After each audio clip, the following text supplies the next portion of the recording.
I've done everything from Olympics to MasterCard and Coca-Cola World Cup soccer to presidential inaugurals. I can barely get up out of bed. My father just died. I do nothing normal. They have artifacts that are 50 years before Christ. I did the first diversity event ever. If you can't be the best of the best, don't do it. This is one of the places that men respect women more than any place I've been in the world. So I think what we have to do is stop limiting ourselves.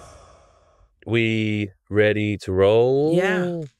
I'm always ready to rock, ready to roll. Well, I tell you what, that outfit is absolutely outrageous in a good way. You're the best dressed guest I've had on so far. I design all my kimonos for myself and my mink coats and my special outfit. I get bored when you go in. I'm not a label kind of person, even though I own a lot of labels, but I hate it when people walk in the room and everything is matchy-matchy. Mm-hmm. You know? What do you think of this? Oh, you're bad. Yeah? Yeah, you're bad.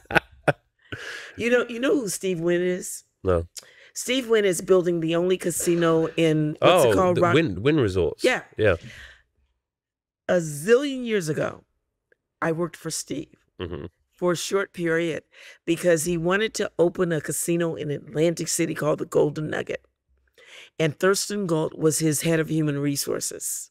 Thurston Gault? Gault. Gault. Yes. G-A-U-L-T. Mm. And so Thurston.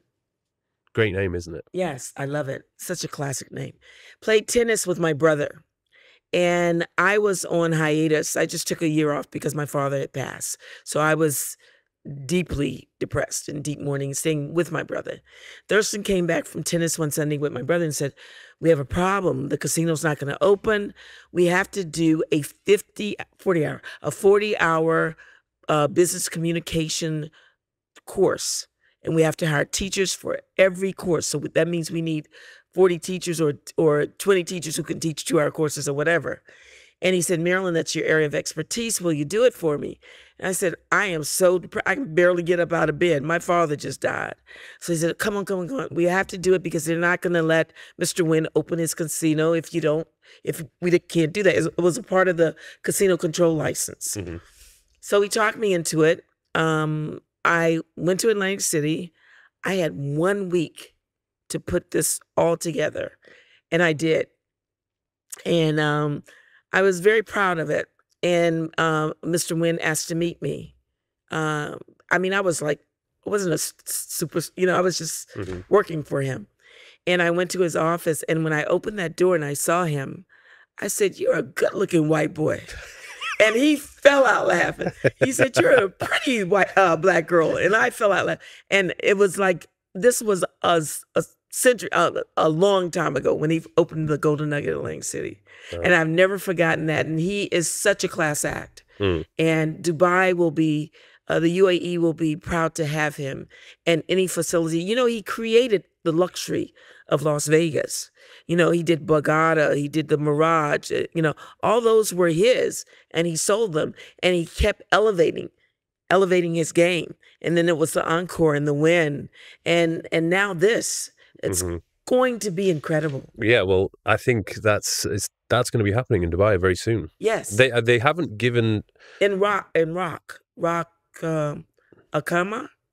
That's where it's happening. Am I pronouncing that correctly? Rock where we had the Global Citizen Forum. Oh, okay. It's about an hour from here. Well, I don't know exactly where they're going to do it. I know. In RAS. In Ras Al Khaimah. Yeah, Ras Al Khaimah. Yeah, Ras Al Khaimah. That is going to be the first casino to open in the UAE, but that's in a different emirate, so it's not in Dubai. But it's not in Dubai. Right next to Burj Al Arab, they're building a new man-made island called the Island, and they're going to put a load of they're the putting casino Aria brands there, Bellagio, and one other. How do I know all this? Okay, yeah, you seem to know everything. Yeah. So you know the answer to when they're going to let gambling happen here? I am on a need-to-know basis. I tell people what they need to know. Well, I need to know this. No. No, I've been very fortunate to hang with some really powerful people who share a lot with me, and I appreciate it. Yeah, I think I'm like a vault. Whenever big things are happening in Dubai, It's usually kept on the down low until it happens. Yeah.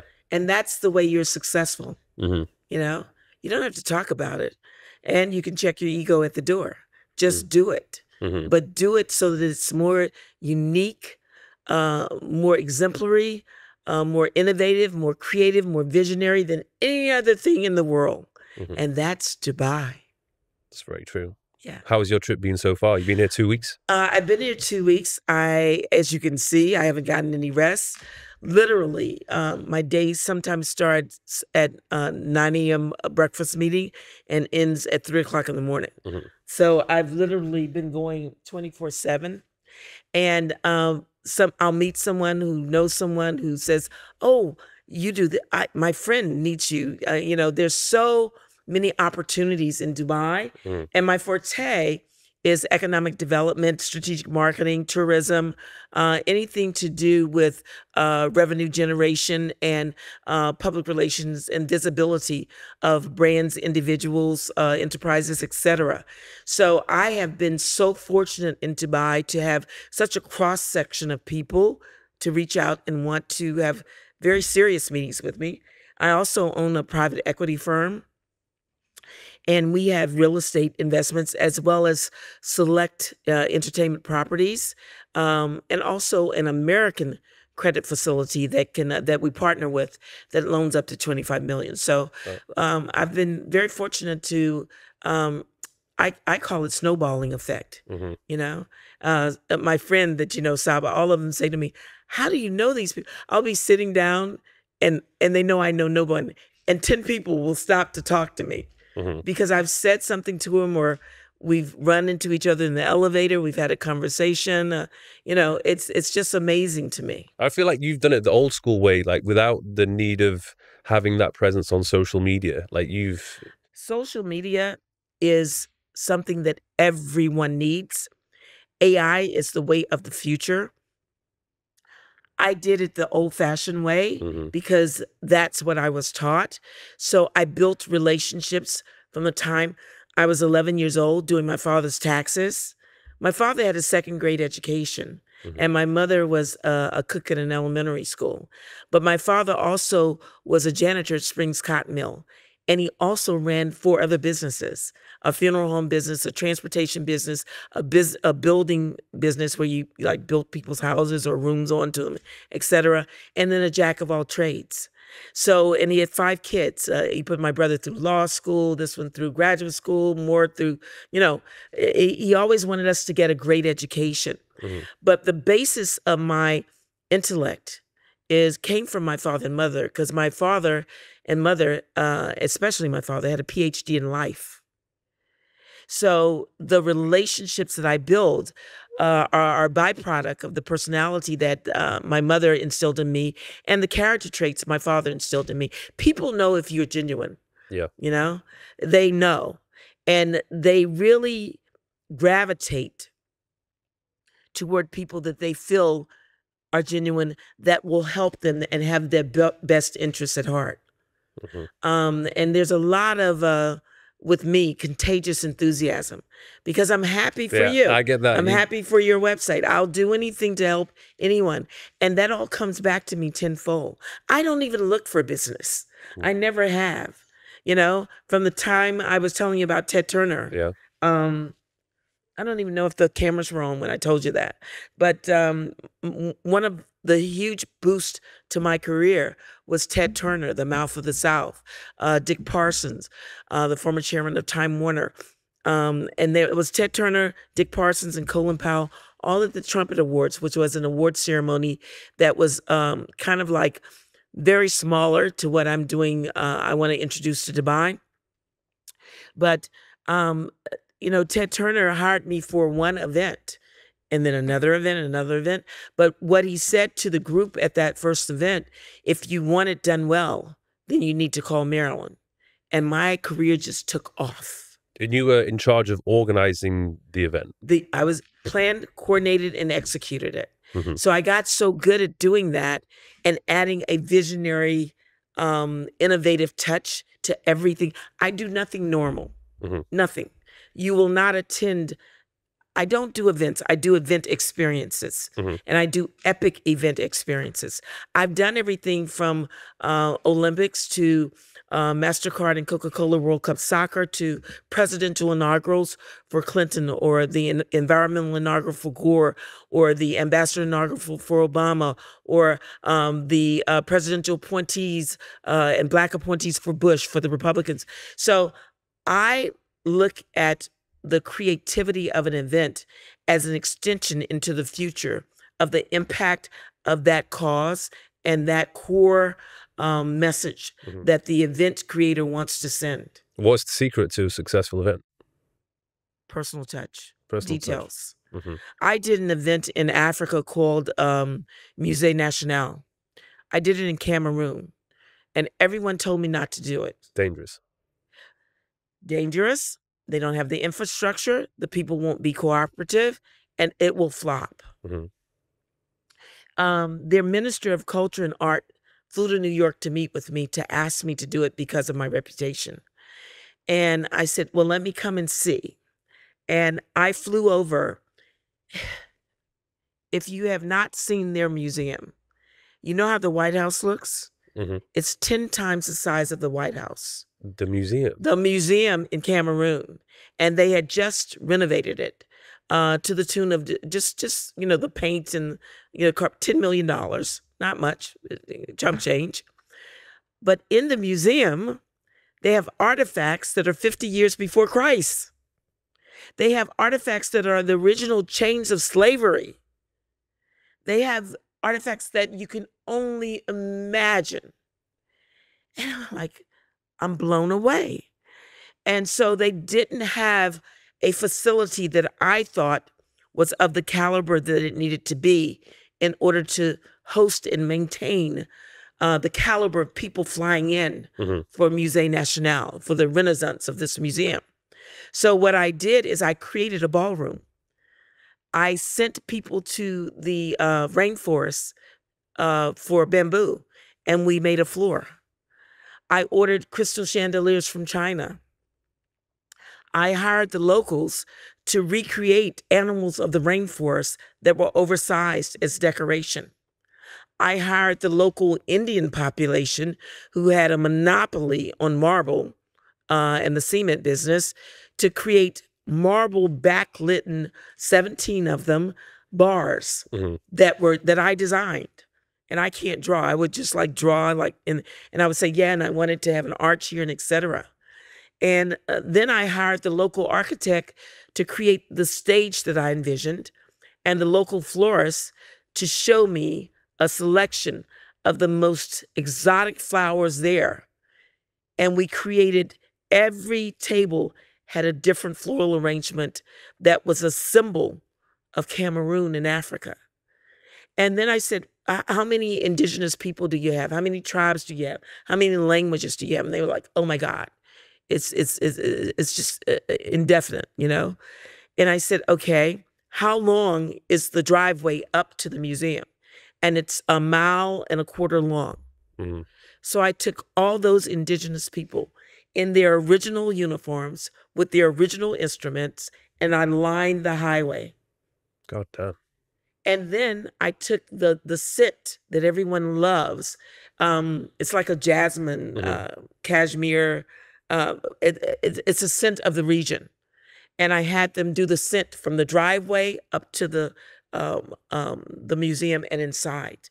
And then outside the museum was the ballroom that I created. And then I said, okay, how are we going to integrate this with young people? MTV Awards. MTV has a MTV Africa Awards. So I had MTV and the government of Dubai, President Biya, gave me an 18-wheeler that rolled out and folded out.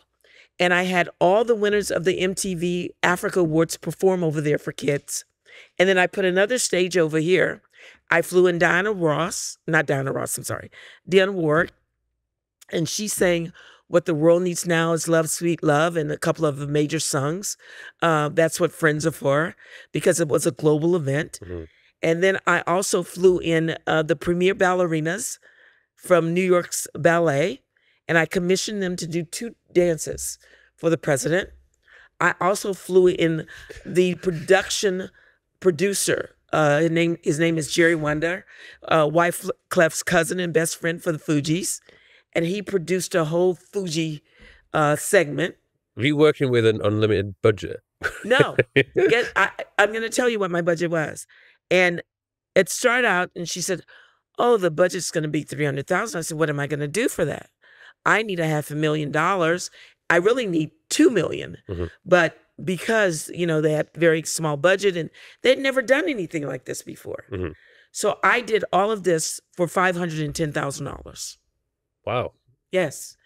But I also brought 11. Your contact list though helped though massively. Of course. Yeah. You know, I couldn't afford their regular prices. I called in some favors. But I also brought in the local vibe with a global approach. And we had over 161 offshore media attend. We had 1 billion hits. 1 billion hits. Unheard of, unprecedented. So, and the tour of the museum was spectacular. And also in Africa, you know, they don't have a lot of running water in their villages and in their homes. But the people are so intelligent and they're so kind and they're so nice. So I trained 160 people in different segments to handle the whole event. I bought white tuxedos for, I think it was 18, I'm trying to remember, 18 young men, and trained them how to open the door. Once the car went through the circle, open the door, give their hand, help the lady out, and to say, "Welcome to Musée National." That's all they could say. They spoke French, but they got it across. You know, I trained ladies and gentlemen to go on tours. I gave I installed showers so they wouldn't have to worry. I gave each of them personal hygiene kits. There was not one detail left. So how often are you doing something like this? That was the pinnacle of my career. I've done huge events. You did that mic drop, and you're like, "I'm done. I don't need to do any more of this." No, I did that because they said it couldn't be done. And I love people. And I love genuine, wonderful, kind people. And these people just had not had the opportunity to showcase their home. You know, Cameroon was their home. And so I appreciate the president and the minister giving me that opportunity. Right. Can you do my birthday party next year, please? Absolutely. Absolutely. You know, I did weddings for premieres. I did the foundation rooms for the House of Blues. I did the Children's Festival for the Olympics. I did the interfaith service for the Olympics. I did the opening ceremony, things like that. I did the first diversity event ever in the history of Festival de Cannes. When was that? Which year? I think, I'm guessing at the year now. I think it was more 2018, because we went into COVID in 2020. So 2018. What is a diversity event? What is that? Let me tell you what I did. There's only one. He is the first Black billionaire in America. Now take away the word Black. He is the first person in the history of Wall Street to do $1 billion deal for Wall Street. Now, put him back in. He opened the first Black law firm on Wall Street. Everybody knows Wall Street is the hub of New York Stock Exchange, NASDAQ, everything. Money, it's Wall Street, okay? Then, I'm sorry, in addition to that, in the 158-year history of Harvard, and they have never done it since and will never do it again, they pursued him to come to Harvard. He never applied. Also, he flipped it to 48 companies in 31 countries. Unprecedented. His first deal, the ROI on it, the return on investment was 90%. So we had a documentary done. Who did the documentary? The billionaires of the world contributed to his documentary. Robert F. Smith, etc., all on PBS. I took that documentary with his widow, who's still living, and we went to Festival de Cannes. And I purposely did not enter it into competition because it has no competition. It deserved to be shown all by itself. I planned, coordinated, executed, and raised every dime, $1 million. What was it called? The event? No, the film. Oh, Reginald F. Lewis. Reginald F. Lewis. The Making of a $1 Billion Empire. PBS. But I didn't want it to compete. So I bought out La Majestic Barrier Beach. I bought the beach for an evening. Me. I brought with me, I wanted it to be Nollywood, Hollywood, and Bollywood. So I brought with me African attire for all the waiters and waitresses to wear, including earrings and bracelets. I personal touch. Then Nollywood, the Indian population, the populace, had just lost someone very, very dear to them, Sri Devi Kapoor. And so I sent a message to Boney Kapoor, her husband, that I wanted to honor her. She is like the Meryl Streep of Hollywood. She is to India. She is a superstar, and she had just passed away. And so I honored her. So all the Indian producers came. I invited all the bankers from Europe because they gave RFL his start. I invited the African producers. So we had Nollywood, Hollywood, and Bollywood. And then I went to the president of Cannes, and I said, I don't need anything from you. I have created this event. I would just like for you to attend. And he said, oh, Mariyln, my schedule. And I said, okay, just come through for 5 minutes. He came through and stayed 3 hours. It was that incredible. And then I went next door, and Solo was being launched. Steven Spielberg's new, what do you call that? It's a science fiction Solo, Star Trek. It's one of the segments. And they had this guy on the beach that was part of Solo. So I said, well, what time is he performing? And they told me. So I timed my opening to talk about bringing people from the past into the future with his performance. And I had people look to the sky, and across the sky comes Super Pac. The guy is flying across the sky, and they think it's part of my event. I paid not one penny. It's part of Mr. Spielberg's event, who I adore, because he did Color Purple. And, you know? And so I just thought it was one of the most incredible events ever. And it was the first and only diverse event for Festival de Cannes. So I'm very proud of that. That sounds amazing. Yeah, it was. It was amazing. When did you get into doing events? Like when you went to study, you said you got more than one degree. Is that correct? A few. You got a few, as you do. Degrees are degrees. You know, it's what you do with degrees, you know? But have they helped you? They opened some doors. You know, Harvard Business Communications and Marketing, and USC undergrad psychology, graduate education, along with marketing and journalism, stuff like that. But a degree is to give you your foundation. What you do with that degree gives you your life. Yeah. It's a big difference. And there are a lot of educated fools out here. So, and that's why I say my father was the most brilliant man I've ever known, because he had a PhD in life. Well, after you got your degrees, did you go straight into, what was the first thing you started doing? My passion, teaching. Oh, so you were a teacher? At a private school. And that's how I flipped it into branding and into economic development and into events and tourism, because I was at a private school. All of the members of the school were very high net worth. I'm also a certified psychologist. So I was counseling their kids, all ages, and I got to know the families, and they asked me, since you're counseling little Johnny, he has a birthday party coming up. He loves you, Ms. Crawford. Can you do his birthday party? And I was like, sure, you know? So that's how it started. I started doing little Johnny's birthday party. And then they said, oh, You did such a wonderful job on that. I've been looking for someone to do our anniversary event. So then I started doing the parents' anniversary. Then they said, oh, my husband just purchased 8 more car dealerships. Can you do the opening? And by the way, can you get some press there?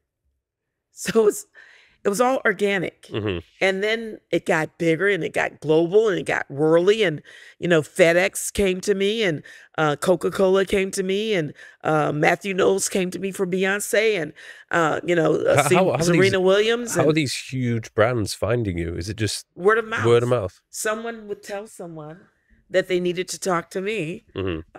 Turks and Caicos came to me through Niles Rogers, who came to me through Larry King, who came to me through someone who told Larry about me.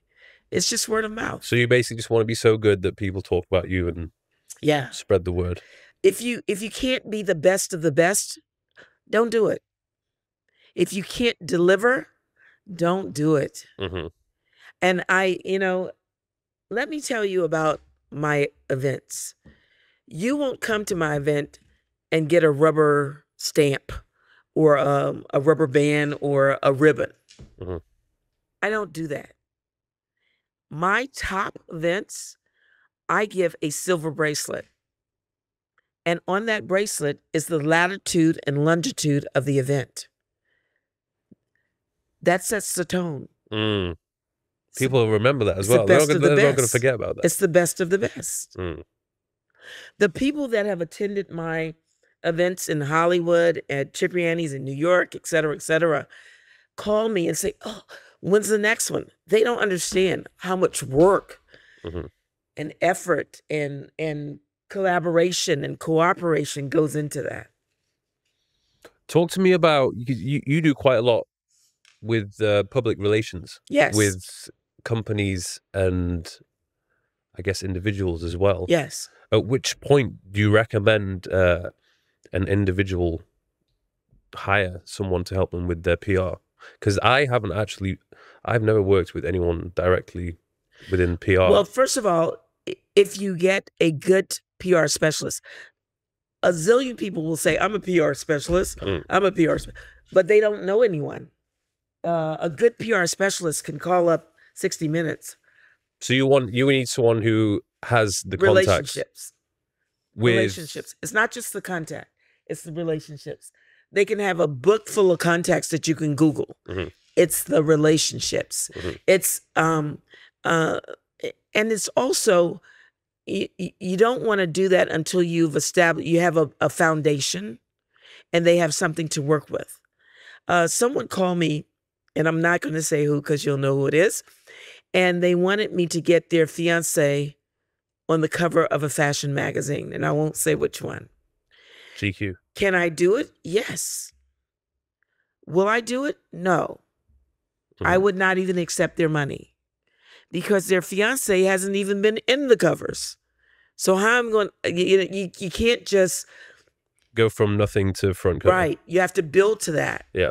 And I don't like making promises I can't deliver. Mm-hmm. I always underpromise and overdeliver. Always. If you go on Windsor Primetime or Primetime Global, any of my businesses, that's what I do. What do you make of the recent, I would say, drama incident with Oprah and The Rock trying to raise charity for the Maui wildfires? Yeah. There was quite a lot of backlash with that. Yeah. I really didn't understand why. Mm-hmm. Because the world, not just me, the world, she's revealed who she is. Mm-hmm. There are no secrets to Oprah. My God, you've seen her with makeup, without. You've seen her in her house shoes chasing her dogs. You've seen her with her father, with her mother. She's revealed, everything from her, the sex that happened when she was young, everything. There are no secrets. So when someone reveals that much of themselves and you know that they are genuinely doing something from their heart, then the world needs to stop sometimes and say, why do I find malice in everything? And social media that's what's given people the license to find so much malice in everything and everyone, Mm-hmm. even in little kids. So I think at some point, adults like you and me, responsible people that are out there in the world, and we have a world of people that are also very responsible, very intelligent, very kind-hearted. We have to return to kindness. And that's what I'm pushing one by one, a return to kindness, because we're no longer kind. In Dubai, I have to tell you, and please forgive my sniffles from the air conditioning and being over here. But in Dubai, this is one of the places that men respect women more than any place I've been in the world. And I have been all over the world. In America, which is the leader of all, men have forgotten to hold doors. I'm not saying all men. I'm saying the majority of men. And they're not teaching their young sons to hold doors, to pull out chairs, to be polite to ladies. Ladies first. That is expected. No, I take that back. It's required in Dubai. Mm-hmm. So we've got to get back to basics, basic morality, basic kindness. You know, even with the sophistication of women and the growth of women in the women's movement, you know, I'm considered a very successful global executive everywhere I go. But people have to realize you're still a woman, you're still a lady, you know, and ladies have to realize if you want to be respected in whatever your genre is, in whatever your business is, then you cannot accept the trends that are out there of being desensitized to nudity, to walking out the doors showing 90% of your skin, you know, and that and making it into that's the popular thing to do. The popular thing to do is to present yourself in such a way that your sophistication as a female is never questioned. Your class as a female is never questioned. Your intellect as a human being is never questioned. So you have to set those boundaries for yourself. A magazine doesn't do it. Social media doesn't do it. Your peers don't do it. You do it. I'm sorry, you got me a little excited. No, about but that. it's good stuff though. Yeah. But like, how do you fix that problem, especially with the youngsters in the West and the constant bombardment of trash? But you don't go along to get along. So many parents nowadays want to be best friends. So many aunties and uncles want to be best friends. Be the parent first. Be the aunt and uncle first. Be the adult first. You don't have to agree with them on everything. Your position is to teach them and to really educate them. Their position is to make a decision for themselves. But you don't need to go along to get along. Yeah. In any case, whether it's business, whether it's personal, whether it's social, you just don't need to. And I see people climbing on board of an avalanche of negativity, climbing on board of an avalanche of nudity, climbing on board of an avalanche of profanity, climbing on board of an avalanche of really the most disgusting way to dress in the world because they don't know the meaning behind it. Someone asked me one day about the meaning behind low slung pants. Young kids. This is where they can see like the underwear. You can see your underwear. Do you know the real meaning? Where that came from? The real history?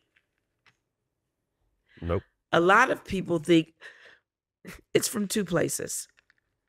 They're doing it because they think it's cool.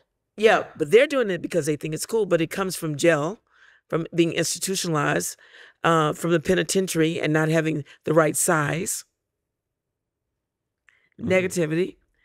But originally, it came from slavery, from the master demeaning the man in front of his family and having him pull down his clothes while he did all kinds of unspeakable things to him with instruments.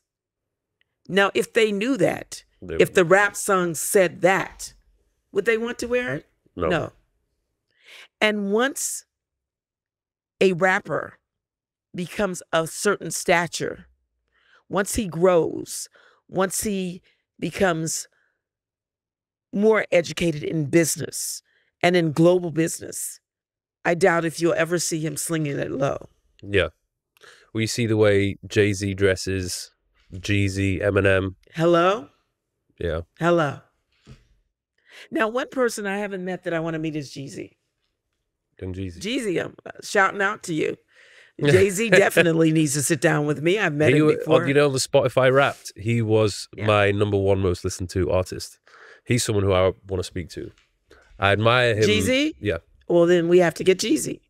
Because I feel as though he's a smart businessman. He's very smart. And what he raps about and talks about, I feel like it's legit. Like he's being there. Oh, he does. He's a thinker with it.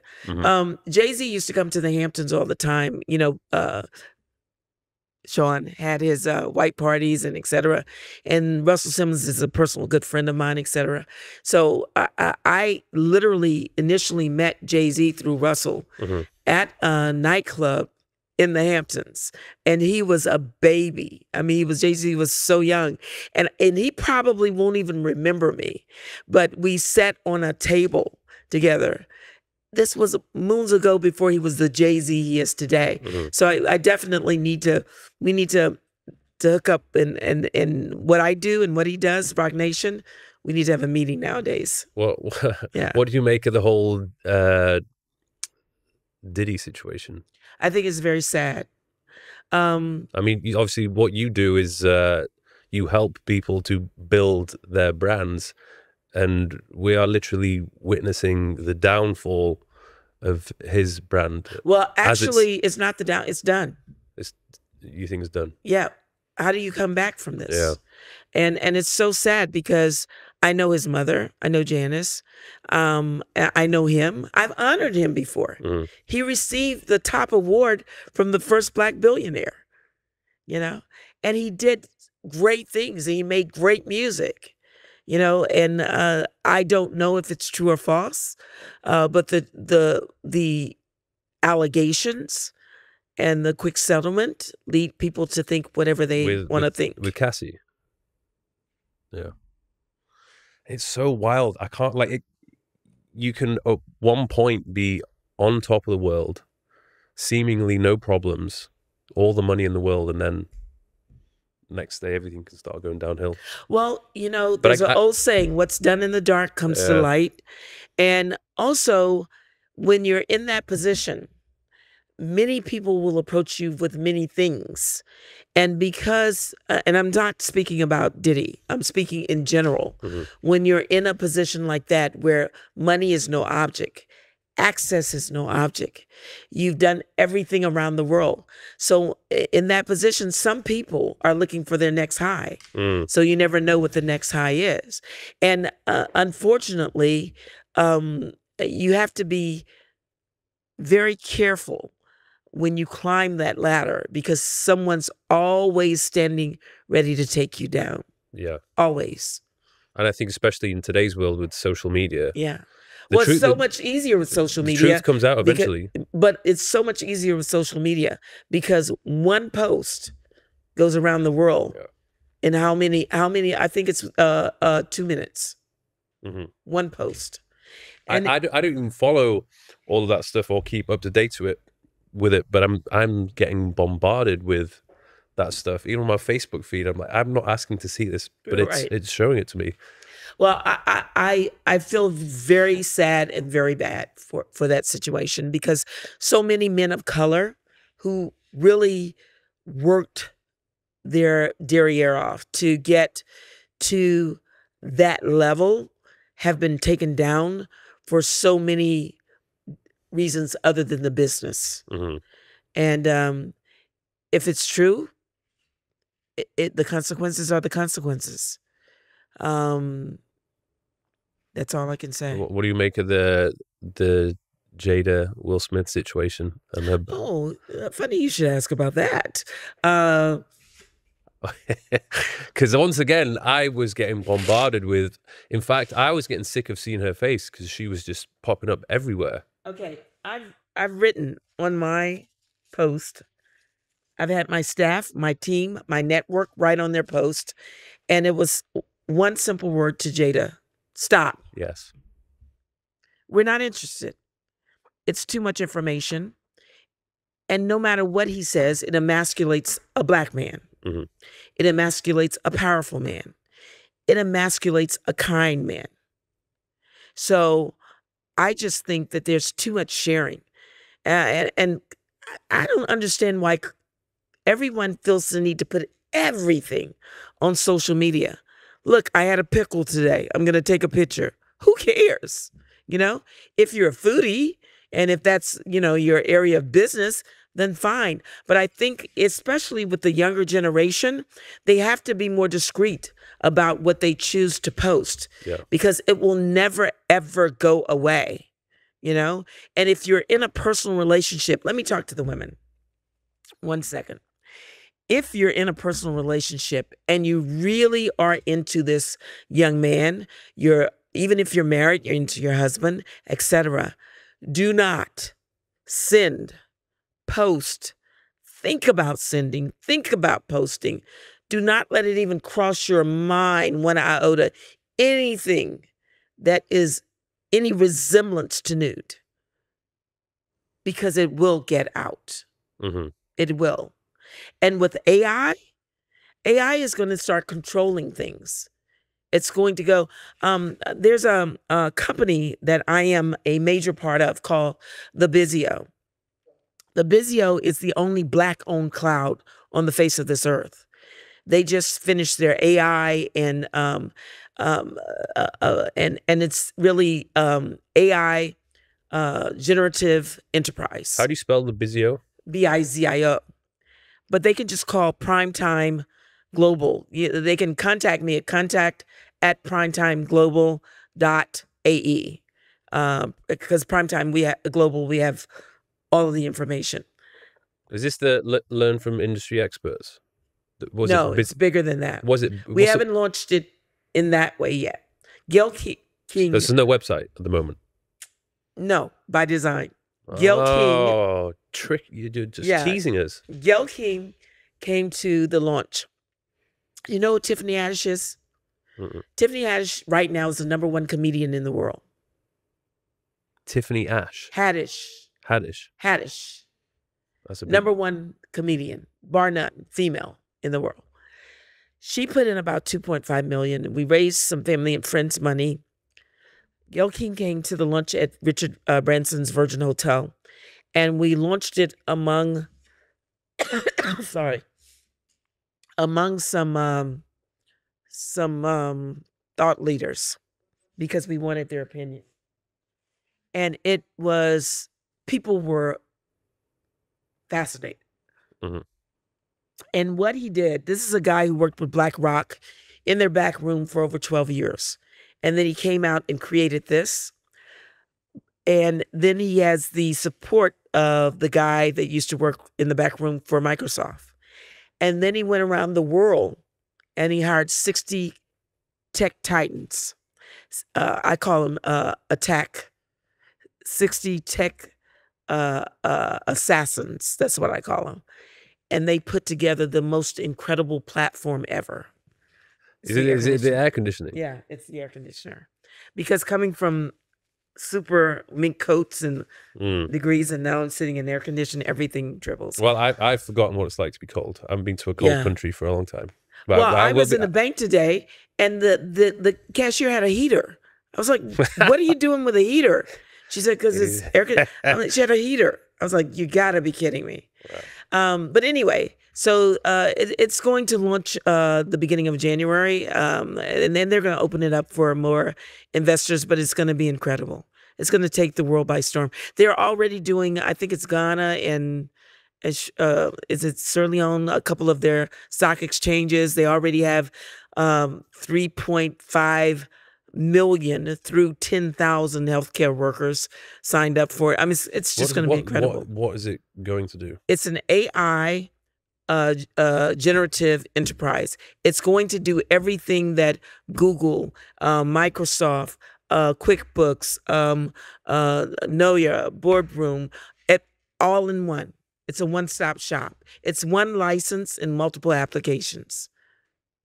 So it's like a chat GPT that can just It's do everything. everything. Everything. And my other associate, we have a bot. And our bot, which we will be announcing for Dubai, uses AI for investments. And so like the first 2 weeks, someone got like 28.4%. These are actual numbers.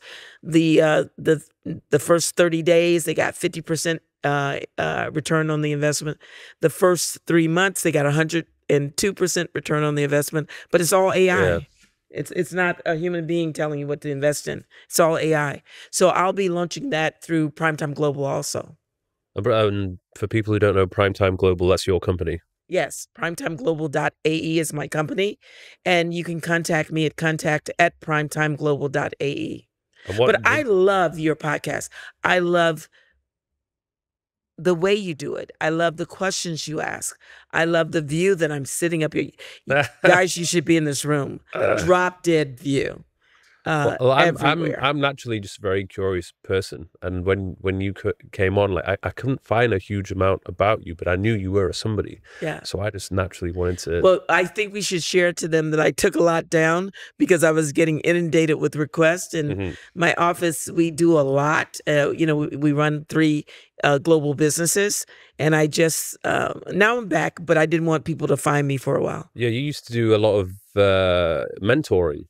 Back in the day. I mentored 100, and today I was counting because I thought it was 102. It was 108 young people, and I got so good at mentoring. Harvard University, I was keynote speaker at Harvard University Women in Business 2 years in a row, but they brought an entire class down to visit my office, and then of course I had a very ample home at the time, so I had them all come to my home and etc.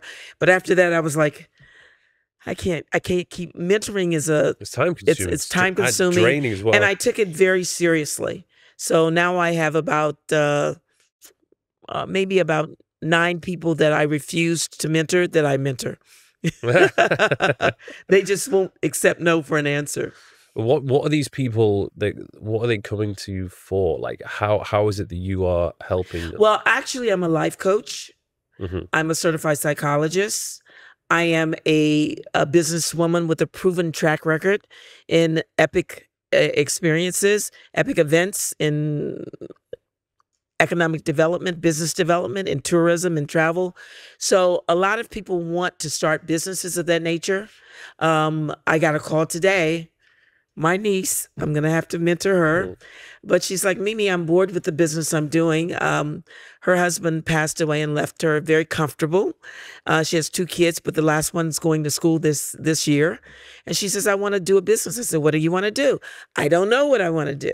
I said, okay, think of something that you can think of a solution for in your everyday life, because those make the best businesses. Because she already owns the businesses her husband left her. She doesn't want to run them. Yeah. Oh, you know, has there been loads of times where you've just had to say to them, this is a terrible idea? Oh, I do that. Yeah. I'm very direct. So either you love me or you don't. But I'm also very direct as a life coach. Some people come to me as a life coach with their personal life. You know, I'm not a, what you call, matchmaker or anything. But if you want the real deal and you wanted me to shoot straight and to tell you how to get that man, I can do that. So you help people with their relationships as well? With business or their personal relationships. I really love helping CEOs how to navigate and to help elevate their relationships through their company with human resources and employee resources like that they use, like HR, but separately and privately. I Well, so sit in meetings and observe. They could come to you and just Yeah. unload. Yeah, and I give them recommendations also. If they have specific goals in mind, specific things they want to do, if they're experiencing certain HR problems with certain executives, I give them advice on how to handle that. If they have started a new division and they're looking for ways to launch that, or within the company, you know, just whatever they need. Mm-hmm. You're quite big on diversity and inclusion as well. Huge on diversity, inclusion, and equity. Mm-hmm. Huge on it being authentic and natural and organic. I don't want it to stand out to the side, because that's just a joke. Mm-hmm. You know, I want it to be integrated into every single aspect of what you do and how you think. And that's what increases the revenue of a company. Yeah. I've been involved, I'll just say an automobile company that brought me in to do that.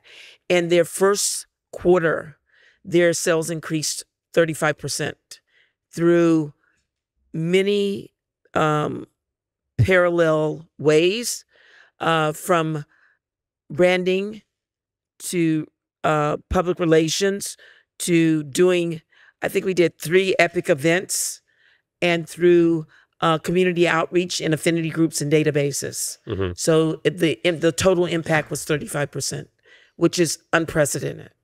Yeah. Do you think it could get to a point that you can sometimes maybe be too diverse and too inclusive that it actually harms the business? Yes. So say, for example, with the Bud Light, when I don't think they sponsored this transgender person, but they did something where that transgender person started talking about the Bud Light. And anyway, that video went viral. The people who loved Bud Light and drank Bud Light hated it, and their sales have tanked massively ever since that has happened. Well, there's a big box store company who did a whole section for trans and whatever. And I think Disney have been doing something similar as well, where they've been destroying. Well, here's the thing. You have to be diverse, you have to be inclusive, and you have to understand equity. But it works both ways. They can't push their agenda on you and down your throat and say, no, that's not acceptable. It's only politically correct if you overemphasize who we are as trans. It works both ways. And that goes back to kindness and being tolerable. It goes back to that. So the answer is yes.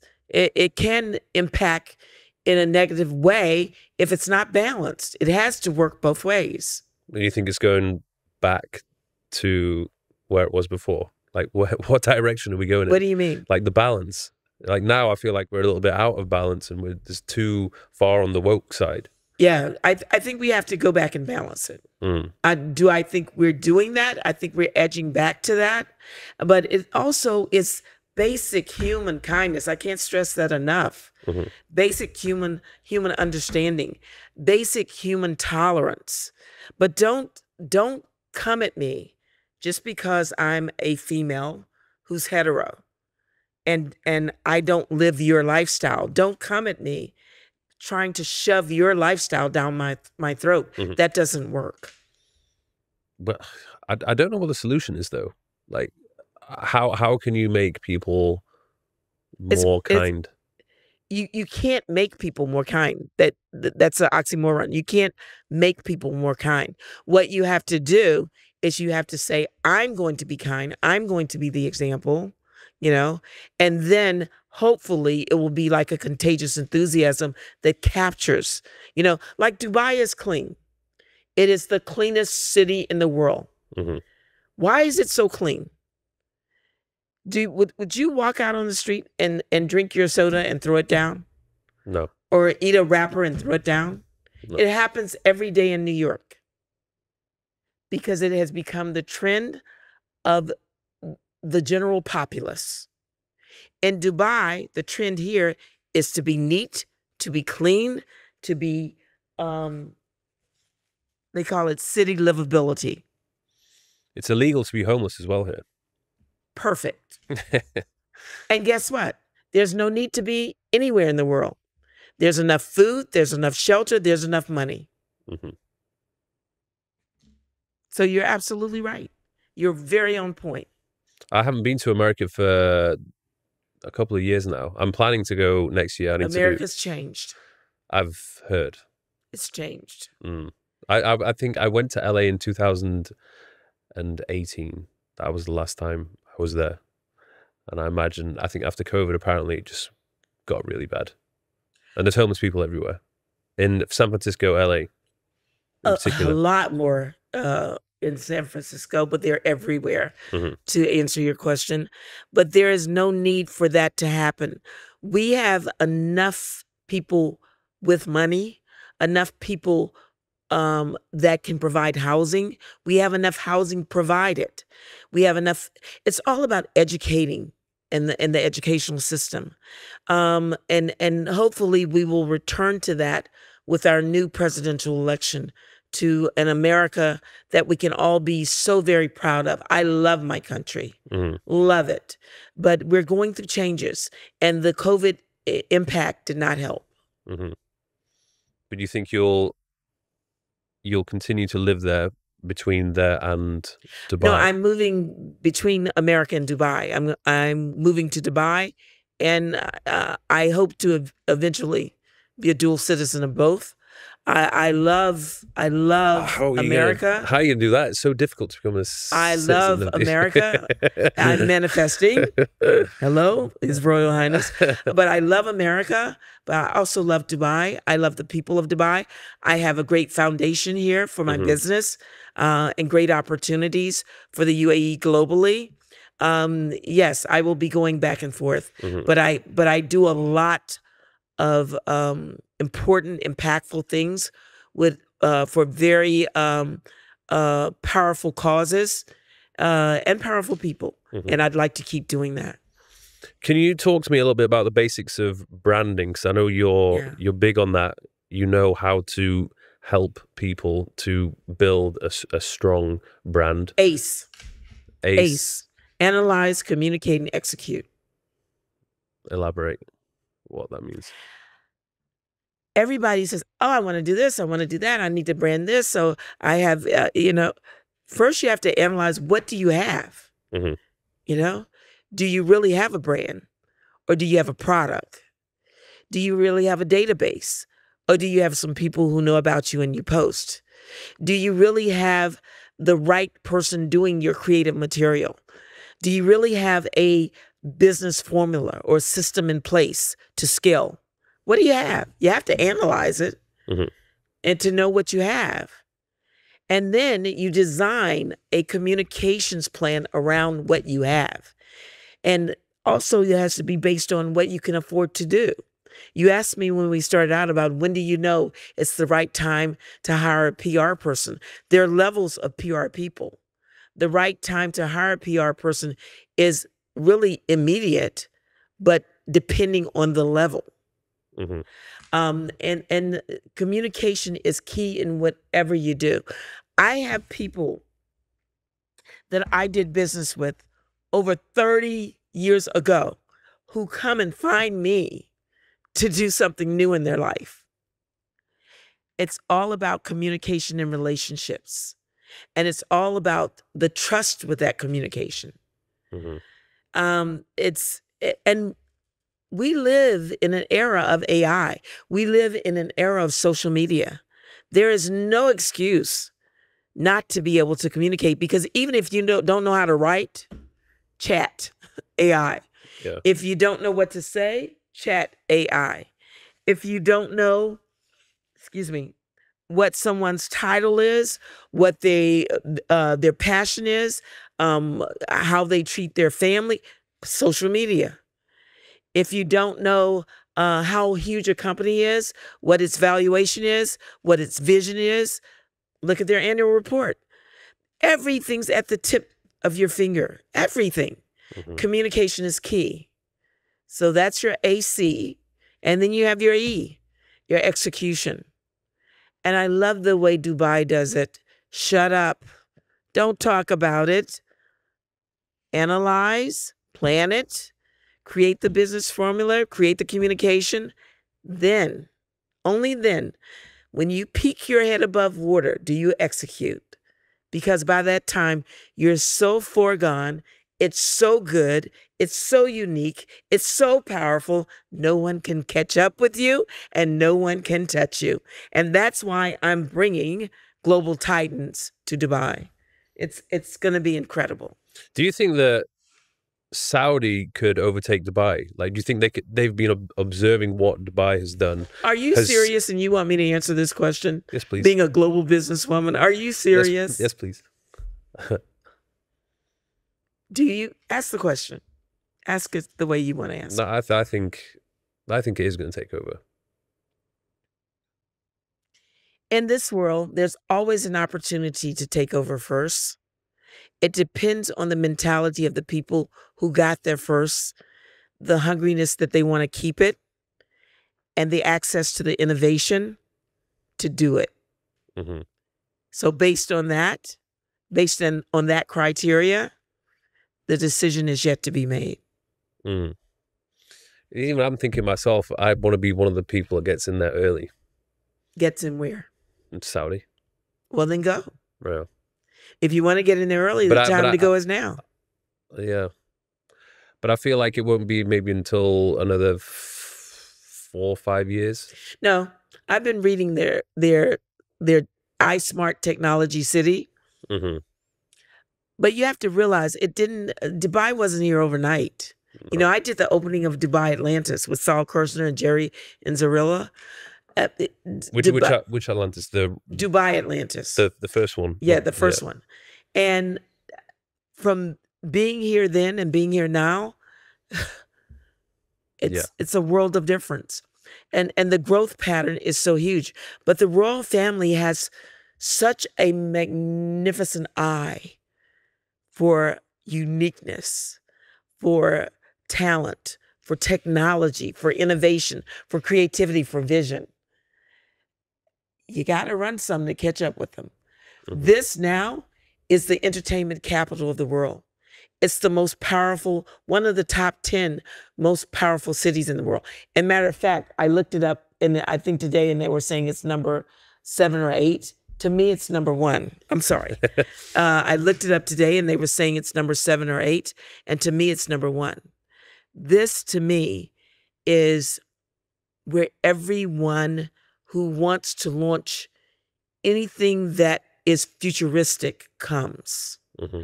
I think Abu Dhabi is more than 1% laid back. We're going to keep it it's trying to be the financial hub. We're going to keep it proper, ultra conservative, financially, the place to come for high level thinkers of finance. Here it's thought leaders as well as finance and technology and entertainment and music and film and et cetera. There's some special things which I can't share with you that I've already been in meetings about that's coming to Dubai that no one will be able to touch because it's only one IP in the world. And it's going to be here. I guess I made a good decision moving here. Yes. Have you analyzed what I do and my brand? I did my homework. What do you think? Oh, you want a free consultation? Yeah, I want to get absolutely grilled right now. I'll just give you a general a capsule summary of what I think. By the way, you're single. I'm you have a girlfriend. Yeah. You're engaged. No. You're single. Okay. I love this, ladies. He hesitated, which means he's committed. So a ring's coming. Okay. So okay. No, that changes your brand. Yeah. See, this is so interesting because wait a minute. ACE, analyze. To give you the proper advice, I couldn't do it at this table because I've got to do a lot more homework. But I can tell you from my first introduction to you, to the introduction to the ambience that you have put us in for futuristic technology and seeking inner peace and happiness and elevated education, this is the spot that you need to be in. I think from looking at some of your, I viewed a couple of your past podcasts. I think with each podcast and with each guest, you are elevating your game, which is great. Yeah. The most important thing that's going to be for you is to grow your audience. And I think it will grow organically, because when I leave here, and you didn't even know this, the podcast that I haven't even launched yet has 14 million viewers already, because I'm on Fubu Radio. Mm-hmm. So I will take... This is your podcast? Mine. Okay. But I haven't even launched it. But I'll take a segment of yours. Mm-hmm. And because you've had me here as a gracious host, why wouldn't I put it on there and let those 14 million viewers see you and go find you on social media? Mm-hmm. So you will keep building and building and building and building. That's the plan. That's the plan. I'm interested in what you said about how being in a relationship and being single can affect your brand. Well, because you have to be realistic. Mm. There's a reason a lot of rappers don't want to be associated with one woman, because it gives women who happen to be their audience, who happen to be their consumers, hope that one day he'll run into me, you know, and he's probably happily married with a wife at home. It's so, it's so true. I mean, look at one of my favorite people is Snoop Dogg. What he's done with his brand. Oh, sorry. What he's done with his brand and being able to level up his brand with advertisers, with commercialization, with Martha Stewart of all people, and Snoop Dogg, to expand his music. His grandmother wanted him to do a gospel album, you know? So he went from B's and H's to gospel. I mean, that's how you expand the brand. And he has the loveliest wife and kids in the world. I actually met him at Oprah's house. I can't even remember what it was. I think it was Legends Weekend or something. Snoop has a wife? Yes. He has a wife that he's been happily married to. Google it. Is that common knowledge? I don't know, but I know. Interesting. He doesn't keep it a secret, you know. But he doesn't put it out there. But it doesn't matter, because she's so secure and so cool. You know, she helped him. You know, LL Cool J has a wonderful... Matter of fact, these earrings I'm wearing were a gift from LL Cool J's wife, Simone. She has a wonderful jewelry line and a wife and multiple kids for many years. So it's really the way they carry themselves. And they do all the, you know, the sexy stuff and the rapper beat and the music and etc. And then they go and take care of home. I love them. I respect them. I admire them. But when you're first starting out, like you, everybody would want a piece of you because you're young, you're handsome, you're brilliant, you're intelligent, you have this podcast, etc. So, you know, of course, when you get married, that puts you in a different light. I'm single, ladies and gentlemen, but mostly gentlemen, all gentlemen. But I'm speaking to the gentleman, I'm single. But you also want someone who respects your business game and who allows you to be you, to go and do what you need to do to build your business. It's been an issue, not necessarily with every single past partner I've had, but with some of them. They didn't like the fact that I would not put them on social media, that I wouldn't put them on my Instagram.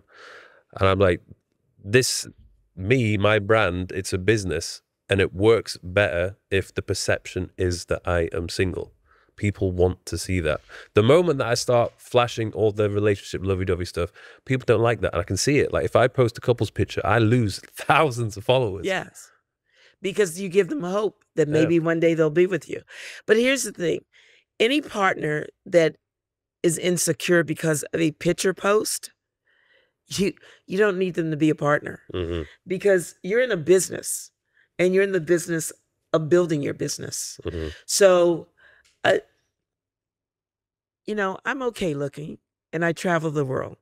And I'm, in my own right, I'm pretty powerful, you know. But when I get with the man that I want in my life forever, some characteristics of being a business mogul will change. Because I want them to. I simply want them to. you know? And I was married. My husband used to say, "Why aren't you jealous?" I said, "I will never be jealous of another woman in my life. She can be the youngest, she can be the cutest, she can have the best shape, she can be the most beautiful, because you chose me." So jealousy is not something that I compute in my mind. And ladies, if you're out there and you have a man that you care about and he's into you and cares about you, there's no need to be jealous. He's always coming home. Yeah. Always. What's your thoughts on marriage? I would like to be married again, Mm-hmm. but to the right person. And I'm very comfortable with whatever situation he wants to work. If he wants to keep his house and I have mine and we visit, that's fine. If he wants me to be a traditional wife and I give up part of traveling around the world, that's fine. It just depends on if he's the right man for me. I will acquiesce to support him in whatever way that he would like for me to, because that's the woman I am. I don't need a man to do that. I don't need a man for my business. I don't need a man to travel. I don't need a man for my lifestyle. Mm-hmm. But I would choose to do what would make my husband happy. That's just who I am. Have you got kids? None. No. Do you want kids? At this point, I want him to have kids. Yeah. Yeah. I think, yeah, I mean, if you had kids, your lifestyle would be very different. Most men that I meet at this stage of the game have kids who by other people, and I'm totally accepting of that. You know, I love kids. I love kids. And there's not a jealous bone in my body for kids, for ex-wives. You know, my ex-husband used to tell me something's wrong with me because there's no jealousy. There's only one me, and I'm the baddest thing walking. You got me, you got it. I've never been a jealous person either. Yeah. I'm very, I don't know, because I'm very secure. Yes. And I feel like if you are going to cheat on me and be with someone else, then, well, that's your decision. Absolutely. Goodbye. But I, as you know, I know a lot of icons and a lot of celebrities in the world. And I won't call any names, but just think of the 10 most beautiful women that you know in the world. And I probably personally know 6 of them. Out of those 6, 5 of them are so insecure until it's ridiculous. Well, do they not even think that they're pretty, or they have no trust in their partner ever? It's not trust in their partner; it's belief in themselves. You have to believe in yourself. But they must have. You have to be secure with yourself. It's not about the outside influence; it's about you. And I think that comes from my parents. You know, I grew up. My nickname was the chosen one. So there was nothing that I thought that I couldn't do. There was nothing that I thought that I couldn't become. There's no one that I think can be prettier than me, better than me, even though physically they may be. But for the right man to choose me, I will be his all, and he will be mine. You mentioned those women who are insecure, but surely they must have had some or a lot of self-belief to get to the point where they're at. It doesn't make sense how this. Well, they do a front. They do a front, a visage of self-belief. And, oh, I'm secure, and et cetera. I have people around me now that say that. I have relatives who say, you know, oh, yeah, I'm secure, you know. But then they make decisions with men. They make decisions with work. They make decisions in their life that scream, I'm insecure. You know, they go back and get old relationships because that's the one that they pinpointed that they want. Or they make a decision to stay at one job for 20 years, you know, and when that job is just milking them, and they have so much more value than that. If you don't value yourself, who's going to value you? Yeah. Really. You have to value yourself. I think that's something which I need to do a TED Talk on this, but go on. You should do. Yeah, I should. Everybody tells me I should. I'm sure if anyone's going to make it happen, you can make it happen. Yeah, I'm very busy, but I should, yes. What would you talk about? I think I call it that's life. And I talk about different elements of life, whether it's business, whether it's personal, whether it's family, whether it's peers, whether it's outreach, whether it's the next steps and how you go to the next step and you elevate your own life. Do you know what? I think the art is being able to balance everything. Yes. That's the hardest thing. Well, you can't always balance everything. There's just certain sometimes things. it's going to be imbalanced, but you can bring it back into balance, but then it'll sway the other way. The art of life is to be conscious enough to know that you need to keep trying to balance it. That's all. I think particularly if you're starting a new venture or a new business, you have to just face the fact that things are going to be very imbalanced for a while, and the business and career part of your life is going to be taking up the majority. Well, that's why you have to have a support team around you for that also. And I have a saying, I am perfectly imperfect, because the scale goes and I have to weigh what's going on. And I have devastating things happen in my life. I lost my only brother. And in the middle of losing my only brother, I was doing Festival de Cannes' first diversity event. So how much time do I have downtime to lay in the sadness? Yeah. Or do I need to say, okay, let me compartmentalize. I really need time to be down. I really need time to allow myself to go through the sadness of it all and the misery of not having my best friend and only brother in my life. So I need to put this in this compartment. And now I have these other 3 compartments I have to do. Immediately, I have an epic global event that everyone's counting on me to do. That's never even been done before. Then I have this new business that I've launched that is only me and my executive team of 4 people, you know? So you compartmentalize things. And then when you get these at a balance, these 2, you go back and you say, okay, now I'm going to take this week and just drown in my sorrows and go in my shower and just cry.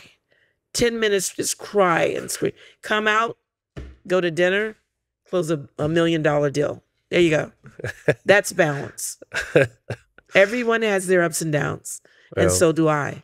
It's how you handle it. I feel like I've got a good grasp of it, but I always wonder if in 10 years' time I'll look back at my current self and just think, oh, you thought you knew it all, but you really didn't. Oh, you definitely will. I'm still learning every day. If I knew what I know now when I was 20, 30, please, Scott. And you learn from mistakes. I've made so many mistakes in my life, but I've grown from them. And I've really leveled up from them. So, but it's okay. Yeah. The mistake is just an opportunity to go in another direction and to do it even better. Yeah. Yeah, it's okay. We beat up ourselves every day. Why didn't I think of that? Why didn't I do that? Why did I talk too much and give them my idea and they're going along with it and they're not including me? You know, why did I introduce that person to that person because he's not a good person? You know, stop beating yourself up. And life, be in it. You know what I mean by life, be in it? Life, be present. Be present every single day. Have you always been like that? Present? No. In the last 2 decades, I have become very aware of being present every single day. How have you managed to do that? Like, was there a time where you thought, 5 minutes in the morning? Let me ask you something. When are you ever just still? No thoughts, no planning, no personal relationships, no having dinner, just close your eyes and blank. It's just still. I think when I have a massage. Okay. That's the only time. There's no phone, there's no distraction. I'm just there. But someone's touching your body. So it's not, doesn't count. No, it doesn't count. I'm talking about you, alone, just you. Try it. So, Try it every day for, you don't have to do it for long. Try it every day for 2 minutes. I do it for 5 minutes. Try it every day for 2 minutes. but it's not meditation. It's just. No, no, I'm not thinking of a word. I'm not thinking of this. I'm not, no, I'm just being still. And then I come up and I be present in the moment all day long. Do you like being by yourself? Yes, and I also like having zillions of people around me. Yes. I know some people who they literally just cannot stand the idea of being by themselves. They can't stand it? No. And I'm like, how can you not be alone with your own thoughts? Maybe because they have to face their demons and they don't like that. But facing your demons trains you to control the demons. We all have demons. Facing your demons. You know, as nice and kind as I want to be, sometimes I'm a little judgmental, but I catch myself. Sometimes I'm a little biased, but I catch myself. We all do. We all do. Absolutely we do. Yeah. Even I will, if I see someone or something, I will assume, but then I try not to believe in it because I might be wrong. And many times I have been wrong. Well, and I also look at, when I say be kind, I look at situations. Well, I was coming out of a restaurant one night, and I was with an entourage of people, and there was a dirty homeless man on the side. You could smell him when you walked by it. And it was in New York, and the restaurant was 5-star. And I had an extra meal because sometimes I get an extra meal because sometimes I don't cook and I'll take it home and it'll be my meal for the next day. And I saw him and I went over to him and I said, would you like this? You know what he asked me? He said, did you touch it? And you know what I said to him? I said, no, sir, I didn't touch it. I said, I wouldn't offer you a meal that I've eaten on. I didn't touch it. I said, please take, I asked him, I said, please take it. And he took it. And the people in my group were like, he has a nerve, you know? And so my lesson to them was, what did it take for me to allow him to have his dignity and to be kind for 2 seconds? It took nothing. So he gave me for that moment, for that evening, I'm sorry, I'm going to cry. He gave me such a great feeling of love and accomplishment, and the world's going to get better. He gave it to me. I didn't give it to him. He gave me a gift. That dirty, smelly, nasty, he had dreads. He gave me a gift. There you go. What advice would you have to people who are feeling, I don't know, just lost? They don't really know what direction they should go in. They don't know what they're passionate about. What would you say to them? I have friends. One is very wealthy. She has a lot of wealth. She is now 50 years old on her birthday. She has been finding herself for 50 years. Degrees from Ivy League school, the best of the best everywhere she went. She goes on this religious retreat, this, what do you call, yoga thing, this thing. She's still finding herself. She's 52 years old. Half her life, what's life expectancy now, 79? Half her life, over half her life is gone. At some point, you have to do something very simple. Sit down with yourself, by yourself. Take a yellow piece of legal paper, write down, these are the things I'm passionate about. These are the things I hate. These are the things I can tolerate. Cut it off. The things you're passionate about, take a day and do one of them each. The one that brings you the most joy, Go back to that one. Is that a business I can do? Is that something I need to educate myself on more? Is that something that I can go visit another country and learn more about? Whatever that one thing is, pursue that one thing. Mm. And then after you do that, pursue the next thing and the next thing. Because if not, you're going to be that 52-year-old woman still trying to find herself, going on retreats. That's what she calls them, retreats. And she adopted kids. She has kids. Mm. But she's on retreats.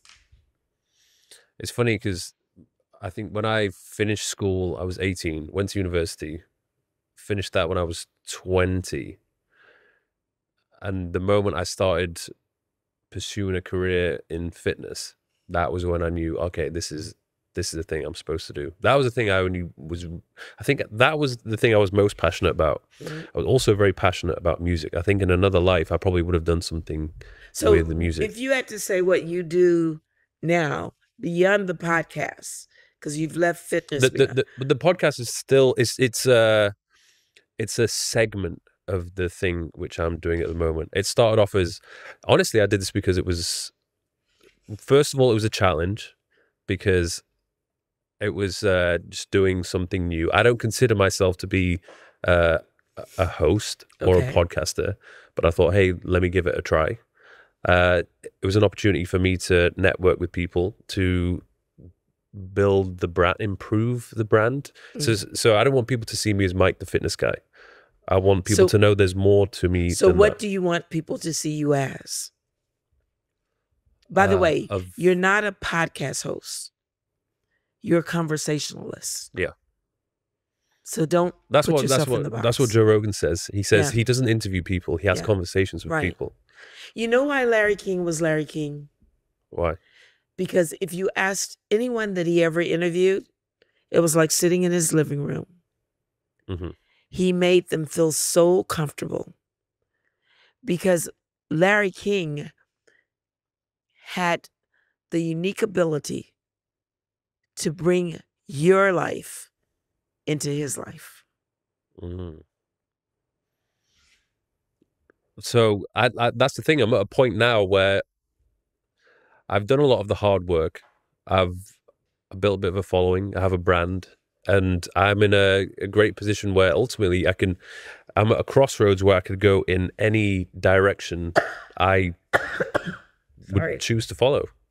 But I'm at a point where I'm trying to decide what that thing is. But what are the top 3 things? The thing I will always be passionate about will be, it'll be fitness. The fitness is for me. Like I was doing I was going to the gym and was passionate about that before social media. So I'm not getting myself in shape for the videos or the pictures. The first 3 years that I was in the gym, there was not a single photo of me in the gym. I was just doing it because I love it. And it's something I'm always going to do long into the future until I can't lift weights anymore. If I can monetize that, then that's great. And that's something which I've been able to do. But being in shape and doing the fitness thing has allowed me to open so many different doors and go through them. And the YouTube thing, that started off as making fitness videos, giving nutrition advice, then kind of moved away to doing vlogging and traveling and collaborations. And I can talk about anything now and do anything now. Okay. Now I feel like I'm moving more towards the business side of things. What type of business? Maybe education, helping people, coaching people. Oh, looking into investing into companies. Because before I was the influencer. I'm trying to move away from being an influencer to being a businessman. That's what I'm becoming more passionate about now. Well, you can do both. Mm-hmm. But it's interesting because as I get older and as I mature, the type of content which I make, you have to kind of evolve from that. The things which I was doing when I was 26, 27, I can't do those things anymore. I'm getting old. Well, here's the thing. With this and with your background and with your passion, you can cover any of the topics you just said. I think you can also it would be pretty much fun to say, okay, I'm going to take 30 days out of a year and I'm going to travel to 7 different resorts and I'm going to do a travel blog about that. I'm going to take another 2 months out of the year. I'm going to go to the World Economic Summit or et cetera. And I'm going to focus on, for the next 90 days, in giving business advice on specific businesses or specific opportunities that can help you generate more revenue within your business, investment opportunities, real estate opportunities, et cetera. Then you can take another month and say, okay, I'm going to do a boot camp for fitness and just pick the top most unhealthy people in the world and show the transition. You can do, I mean, sky's the limit. Yeah. But you just have to organize the formula that you want to use in business to do it.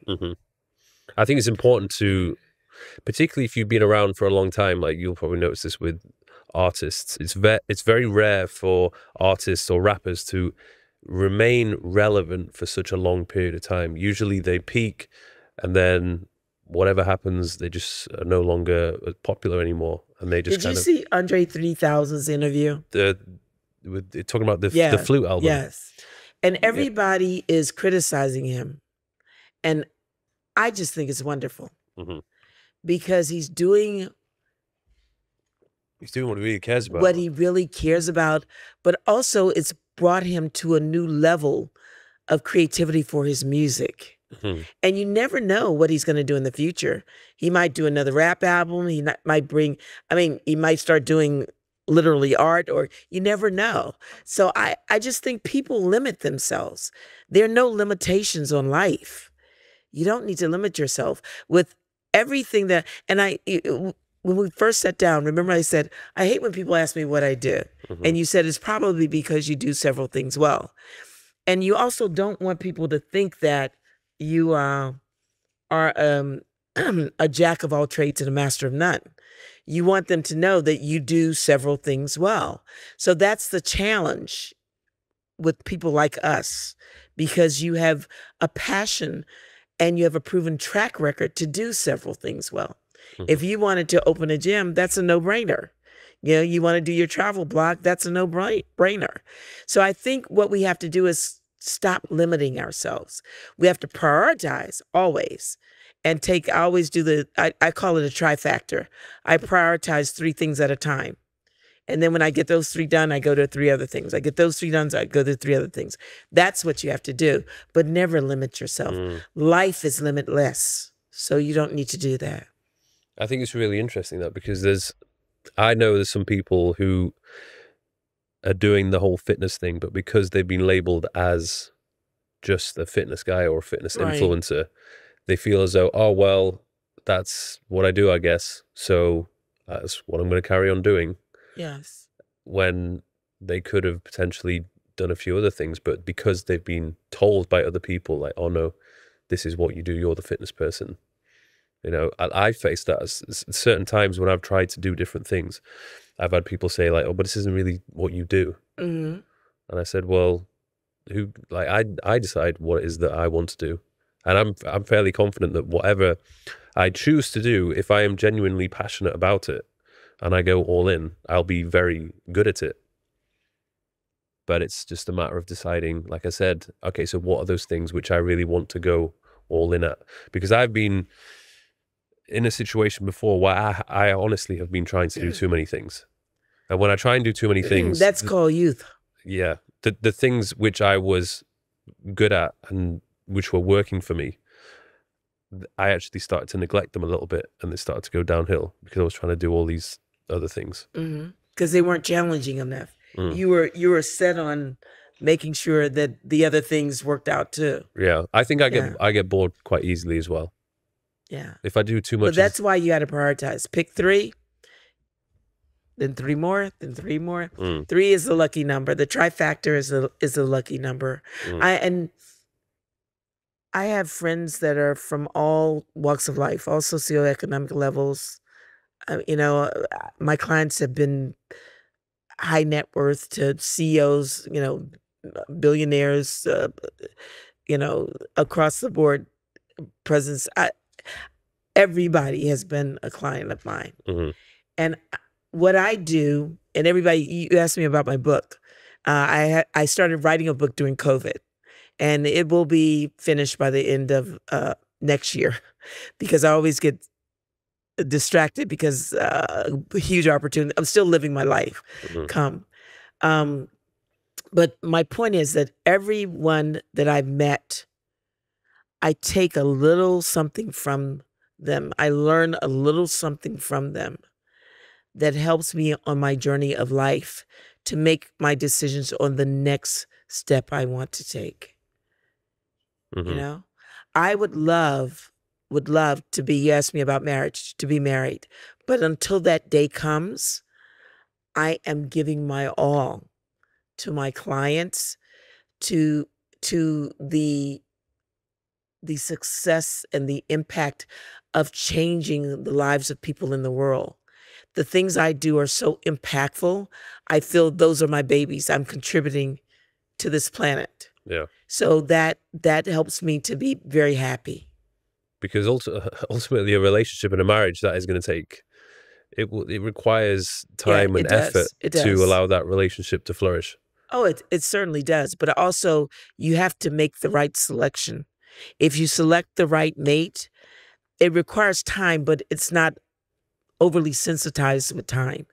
They understand, oh, honey, you're going away to do this for 3 days, 5 days, whatever. I'll see you when you get back, etc. And I think that when you have that kind of foundation for support, sky's the limit too. You can really soar. Yeah. Because you know the home base is taken care of. Yeah. I think I'm not the easiest person to be in a relationship with. Why is that?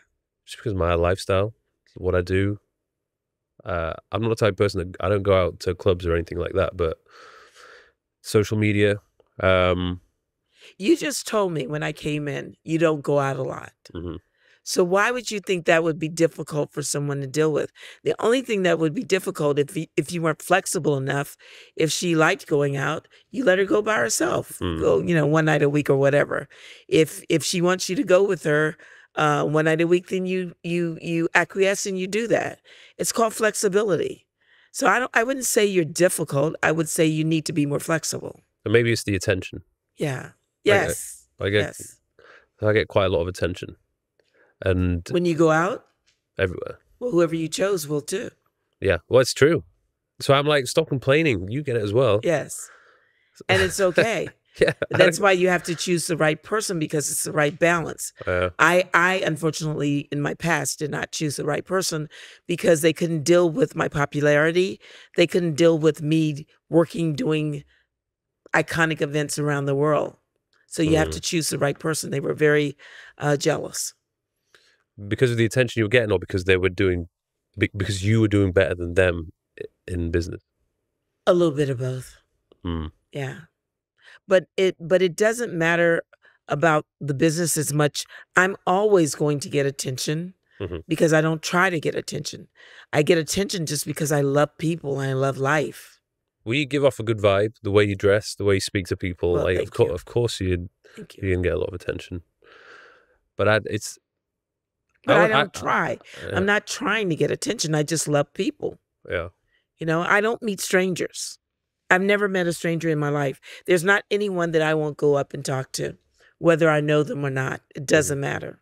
Whether they're, unless security's got a thing and holding me back, it doesn't matter. Is that a confidence thing? It's parental tape that I'm the chosen one and the comfort zone. So if you were one day to have children, would you raise them the same way? Absolutely.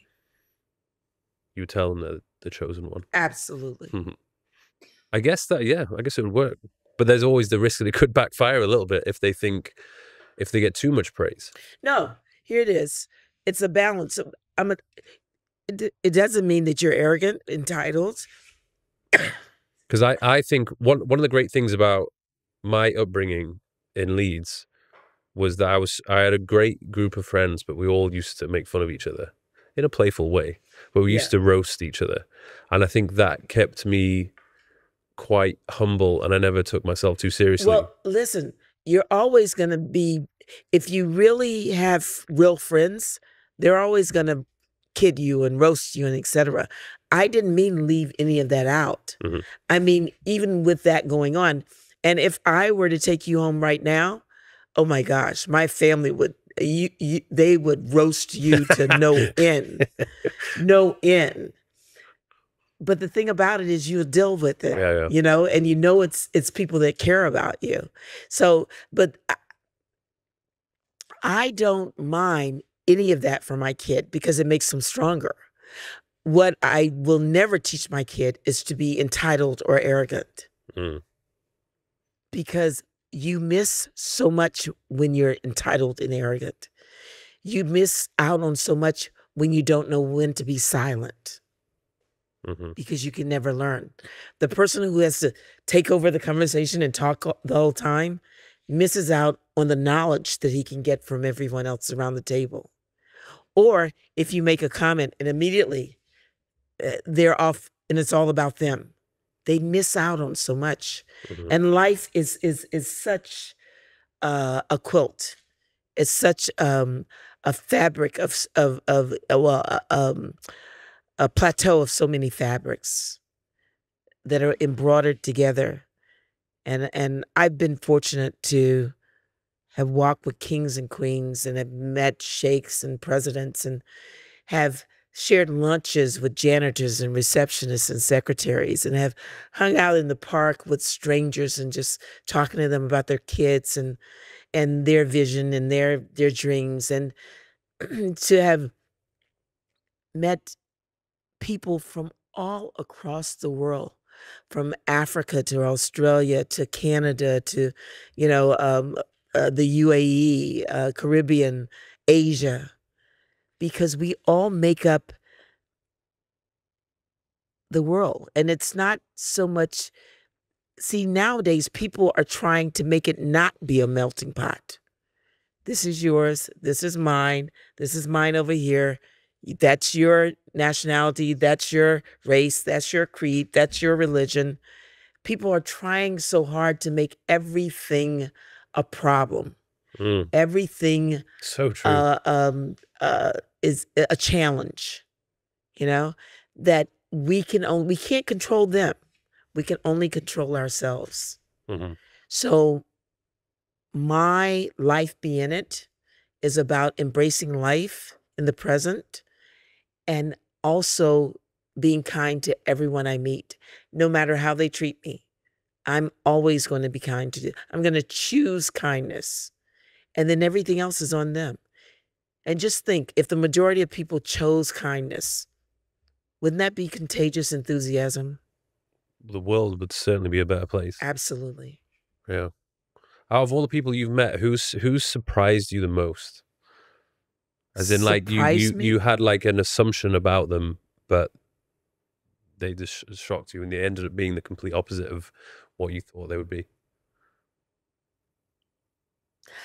You know, I don't see it.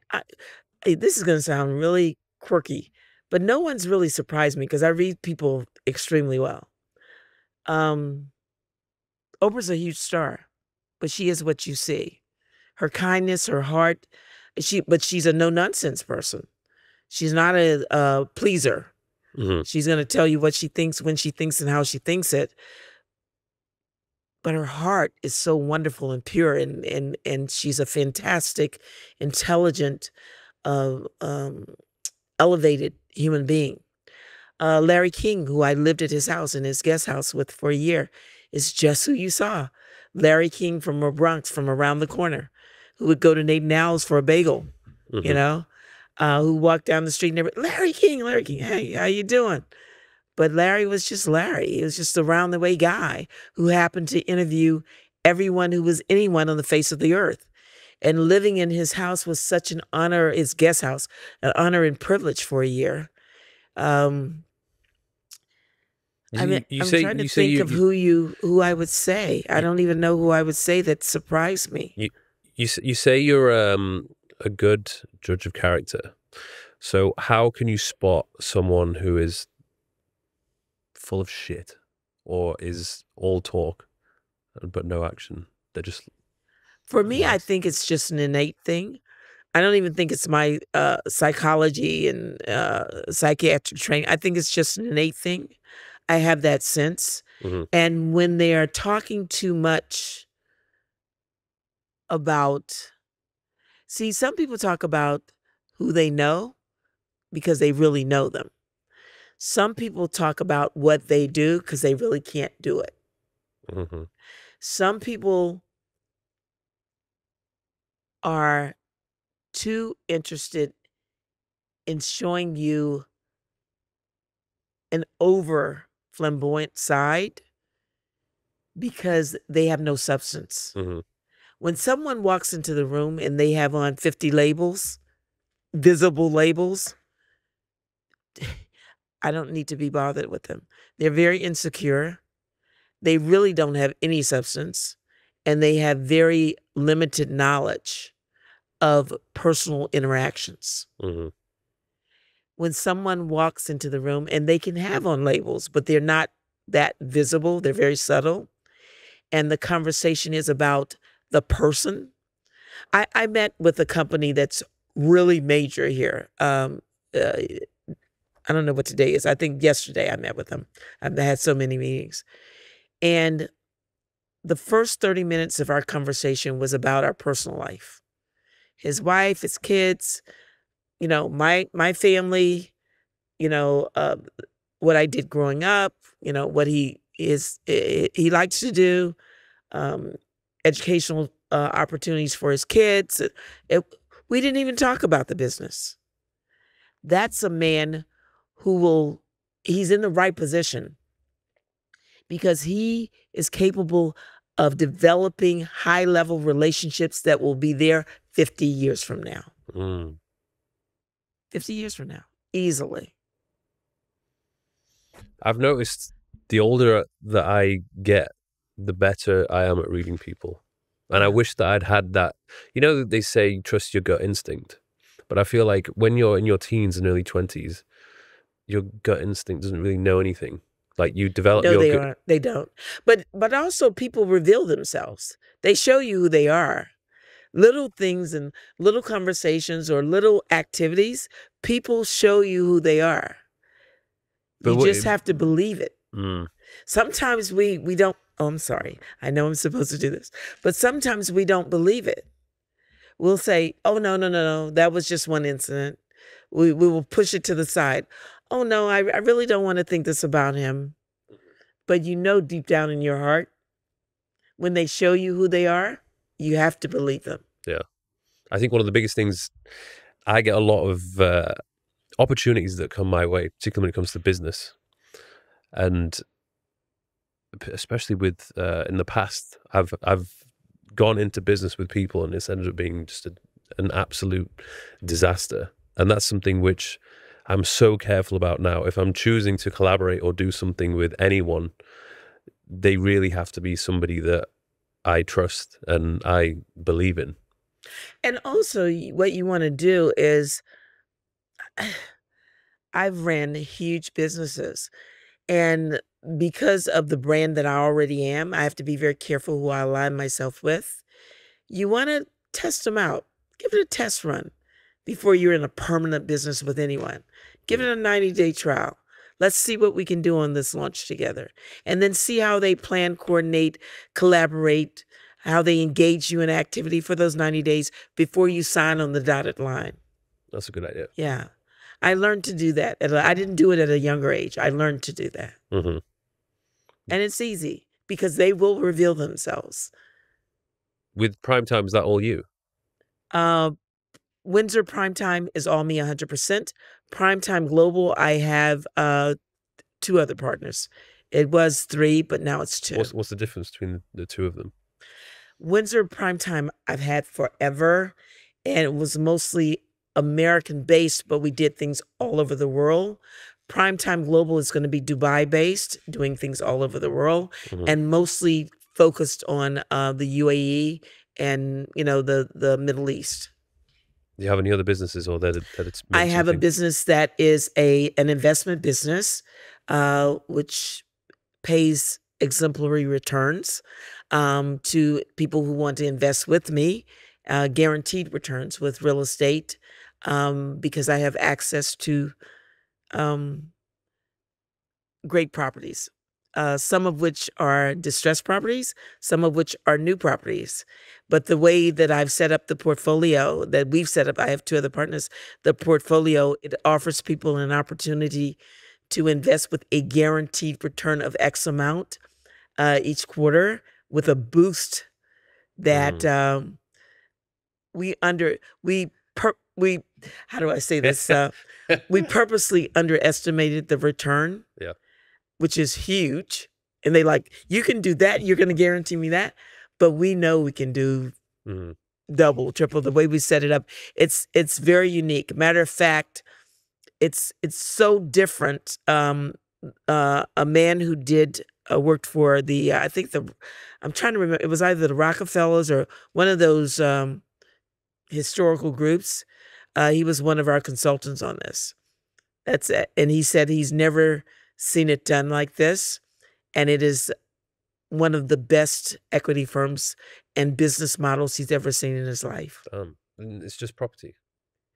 No, it's 3 areas. It's private equity, it's real estate, and it's select entertainment projects. And then we also have a joint venture with a credit facility that's been operating for, I think, 11 years. And they do up to $25 million, but that's a bridge loan. But that's not for startups, it's for companies that already have a cash flow. But my investment company is... Sounds like you have a lot of tricks up your sleeve, which you can't reveal to everybody because it's a secret. Who do you decide who to collaborate with on that? It was by accident. I was already working on some financial instruments and bonds, and with Liechtenstein and Luxembourg with some people, and we just kind of fell in with each other. We trusted each other. Each of us had our own areas of expertise. Finance is not my area of expertise. And I hired the best of the best in attorneys. Greenberg Trowridge is one of our attorneys. The other entity that our legal entity is an entity called Goodwin Proctor, because it left my mind. Goodwin Proctor, and I got the best of the best to create the documents. It didn't just happen overnight, and I mean literally, I had it reviewed by the best of the best. So, if there you have it. If people want to, how does it work? People want to invest. How do you choose who to work with? We're very selective. We want accredited investors. We have an investment process. We have a company, Apex, which handles that process for us. We don't just, I mean, you can want to invest, but we don't necessarily want your money. That's a terrible thing to say, isn't it? But it's true, because we want long-term relationship. We want you to be happy, and we want to be happy. And the way we've set it up, everybody's going to be happy. So, yeah, and if they're interested in that, they can just contact me at contact@primetimeglobal.ae, and one of my executive assistants will give them a private email to refer to. So they're the three main things which you're working on at the moment and moving forward. Yes, primetimeglobal.ae, Windsor Primetime, and Melka Equities. Yes.